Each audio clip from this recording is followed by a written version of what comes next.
Hello दोस्तों, नमस्कार। आपका स्वागत करती हूँ डीएनपी इंडिया में। इस वक्त की 10 बड़ी खबरों से हम आपको रूबरू कराएंगे। तो आइए शुरुआत करते हैं खबरों का सिलसिला।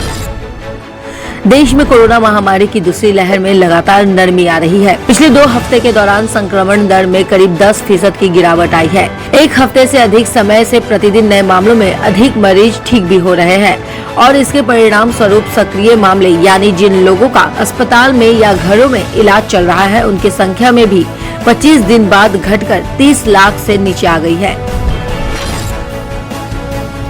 ब्लैक फंगस को मध्य प्रदेश में महामारी घोषित कर दिया गया है। ये घोषणा करते हुए मुख्यमंत्री शिवराज सिंह चौहान ने कहा है कि प्रदेश में इस महामारी के उपचार की अच्छी से अच्छी व्यवस्था की जाएगी। मरीजों के लिए एम्फोटेरेसिन बी इंजेक्शन की उपलब्धता सुनिश्चित की जाएगी। मुख्यमंत्री वीडियो कॉन्फ्रेंसिंग के माध्यम से प्रदेश में कोरोना की स्थिति और व्यवस्थाओं की समीक्षा कर रहे हैं। विदेश मंत्री एस जयशंकर जब वॉशिंगटन में बाइडेन प्रशासन के आला अधिकारियों से मिलेंगे तो कोविड वैक्सीन से आपूर्ति से जुड़े मुद्दे पर बातचीत प्राथमिकता में होगी। जयशंकर सोमवार 24 मई से अमेरिका की 5 दिवसीय यात्रा पर होंगे। अमेरिका में सत्ता बदलने के बाद किसी भी भारतीय मंत्री की ये पहली अमेरिका यात्रा होगी। छत्तीसगढ़ के 22 लाख किसानों को राजीव गांधी किसान न्याय योजना की पहली किस्त के रूप में 1,500 करोड़ का शुक्रवार को भुगतान किया गया।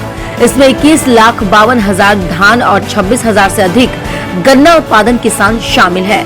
वर्चुअल आयोजित कार्यक्रम में मुख्यमंत्री भूपेश बघेल के बटन दबाते ही ये राशि ऑनलाइन सीधे किसानों के बैंक खातों में अंतरित जमा हो गई। देश का मौसम लगातार बदल रहा है। हालांकि कुछ दिनों से अधिक इलाकों में बारिश हो रही है। टाकटे तूफान के चलते दिल्ली, हरियाणा, राजस्थान के साथ यूपी में मौसम का मिजाज बदला है। मई के महीने में पड़ने वाली भयंकर गर्मी जैसे गायब हो गई है। वहीं दिल्ली में हुई बारिश के बाद खिली धूप भी नजर आई। देश में ब्लैक फंगस के बढ़ते मामलों को देखते हुए केंद्र सरकार ने इससे निपटने के लिए पूरी ताकत झोंक दी है। राज्यों को फंगस संक्रमण को महामारी कानून के तहत अधिसूचना करने के केंद्र सरकार के निर्देश के अगले दिन ICMR के इसकी पहचान, जांच और इलाज के लिए विस्तृत दिशा निर्देश जारी किए हैं। साथ ही इसके इलाज में प्रयुक्त होने वाली दवा एम्फोटेरेसिन बी का उत्पादन बढ़ाने के उपयोग के साथ साथ आयात भी शुरू कर दिया गया है। एक साइबर हमले में सरकारी विमान कंपनी एयर इंडिया के यात्रियों का डेटा लीक हुआ है।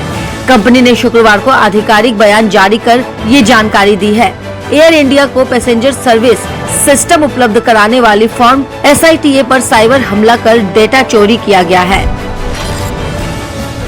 Drugs control general of India यानी DRDO ने डिफ्कोवैन किट को परीक्षण के लिए व्यापक पैमाने पर इस्तेमाल की मंजूरी दे दी है और अब ये जल्द ही बाजार में उपलब्ध होगा। DRDO के अनुसार डिफ्कोवैन किट शरीर में SARS-CoV-2 के वायरस और इससे लड़ने वाली दोनों की मौजूदगी का पता लगा सकता है और इसकी एक्यूरेसी लगभग 100% है। पूर्वी लद्दाख में चीन के साथ वास्तविक नियंत्रण रेखा यानी LAC पर बीते 1 साल से जारी सैन्य गतिरोध के बीच सेना प्रमुख जनरल MM नरवणे ने अरुणाचल प्रदेश सेक्टर से लगी उत्तरी सीमा पर सेना की ऑपरेशन तैयारियों का जायजा लेते हुए समीक्षा की।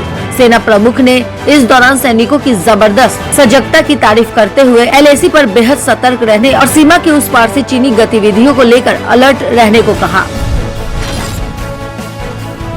चीन ने शुक्रवार को कहा है कि सरकार की मंजूरी पर ही मौजूदा दलाई लामा के उत्तराधिकारी को मान्यता दी जाएगी। सरकार की ओर से जारी एक आधिकारिक दस्तावेज में चीन ने साफ शब्दों में कहा है कि अगला जो भी दलाई लामा का उत्तराधिकारी होगा वो उसकी मर्जी से चुना जाएगा।